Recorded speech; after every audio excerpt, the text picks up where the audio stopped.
Toronto, the San Francisco of the North, the chief difference being that here you have to be careful who you accuse of being a lumbersexual. It's also where Mr. Gregory Allen Elliott faces charges of criminal harassment for disagreeing with some feminists he'd previously helped with art and design work. Amongst those feminists, Daphne Guthrie, who you may remember. I have this folder on my computer desktop called Death Threats. You know who else gets death threats online? Everyone! And worst of all, one man in Sault Ste. Marie, Ontario, built a video game inviting players to click on a close-up photo of Anita's face and watch bruises and contusions appear until she was basically a bloody pulp.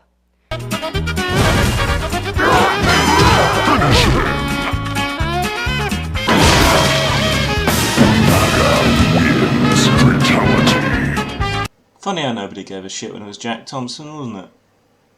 I'm not just talking about a lack of state-sanctioned consequences here, which, let's face it, tend not to apply to everyone equally, and in many cases actually have the effect of making things worse.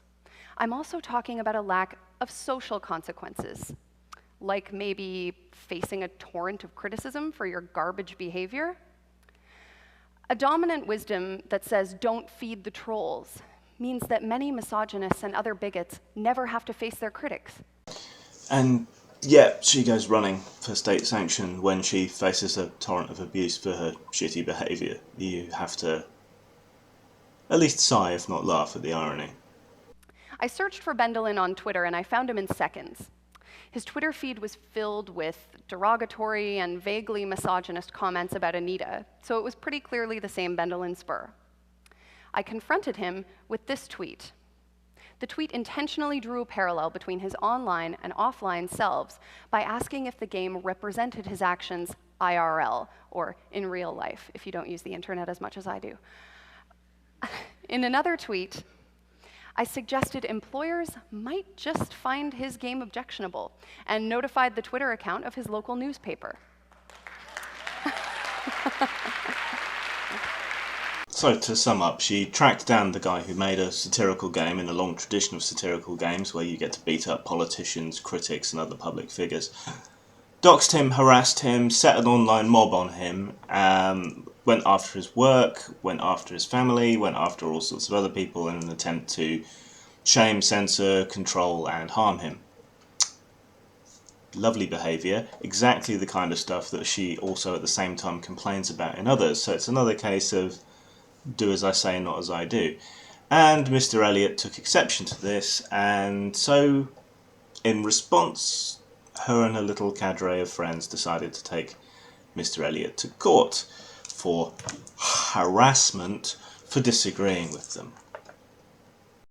Enter Ideal Coffee, who, as many coffee shops and local eateries do, decided to help out a local artist by displaying his work. They happened to choose Mr. Elliott's work. What could possibly go wrong? Turns out, Facebook. Facebook is what could go wrong. After they were outed as having supported this terrible, unconvicted, misogynist harasser and stalker, Ideal Coffee came in for a lot of stick, in response to which they posted this. This is in reference to the artwork at our 84 Nassau Street Ideal Coffee location. With all the love in our hearts, we'd like to thank you for voicing your concerns. Ideal Coffee in no way, substance or form endorses stalking or harassment. As a small, local, independently owned roaster cafe, we like to support local artists by showing their work. If any of the content of the art on the walls is considered harmful, we would remove it immediately. The context of this show is that Greg is a local artist with a bright history of illustration, design and street art in the Toronto area. His trial is concluded, is awaiting judgment on January 22nd, and he is innocent until proven guilty. If he had been considered a threat to public safety, he would be in jail as a result of these charges.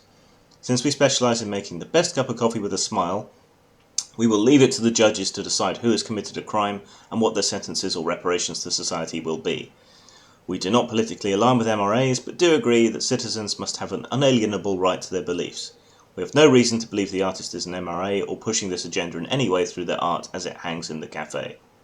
And oh, the butt hurt. The butt hurt. Of course, being an idiot of boundless hope and optimism, I decided to try and engage a few people who were hate mobbing ideal, as quite a few other people have. One of the earliest ones I ran into was this Hill Familton, who starts off by saying, "If all the MRA man babies on here are so mad at us, shouldn't you be doxing us or telling people to rape us on Twitter? I mean, that's what you do, right?" Well, I don't particularly count myself as an MRA because there are reasons. But I find myself often interacting with them and agreeing with them on certain points. And I can't say that I've ever actually seen any genuine doxing or rape threats, particularly by MRAs. So I'm not quite sure where that's coming from other than as a smear. Still, I have seen it from feminists, so I chose to point this out by saying that tends to be what feminists and their allies do. You're projecting. Because Sargon's law always applies. To which they replied, "Pretty sure feminists don't advocate for the rape of their opponents. Come on, are you actually that stupid? Oh wait, you are? Sorry, my bad. Also grim, ha ha ha ha ha, you sure are."